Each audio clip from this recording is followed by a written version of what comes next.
ఈ తుఫాను బీభత్సం అన్నది దాదాపుగా చూస్తే నిజం చెప్పాలనంటే విండ్ షేర్ ఫామ్ అయ్యి కాస్తో కూస్తో తుఫాన్ డిసిపేట్ అయ్యి తీవ్రత తగ్గినప్పటికీ కూడా రైతుల మీద మాత్రం దీని ప్రభావం చాలా సివియర్ గాను సీరియస్ గాను దీని ప్రభావం చోటు చేసుకుంది. ఎందుకంటే పంట బాగా పొట్టకొచ్చిన సమయంలో జరిగిన ఈ కురిసిన ఈ వర్షాల వల్ల పంట నేల ఒరిగింది.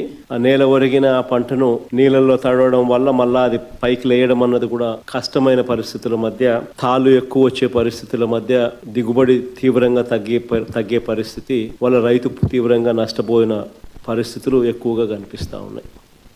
శ్రీకాకుళం నుంచి మొదలెడితే దాదాపుగా నెల్లూరు దాకా కూడా, ఇంకా నెల్లూరు నుంచి కూడా కాస్త ముందుకు కూడా ఈ ప్రభావం కనిపిస్తూ ఉంది. కర్నూలు, కడప, అన్నమయ్య జిల్లాలు, చిత్తూరు జిల్లా, ఉమ్మడి చిత్తూరు జిల్లాలో కూడా, కర్నూలు, నెల్లూరు ప్రాంతంలో కూడా ఈ ప్రభావం కూడా కనిపించింది. దాదాపుగా 25 జిల్లాల పరిధిలో, 396 మండలాల పరిధిలో, 3320 గ్రామాల పరిధిలో దీని ప్రభావం కనిపించింది.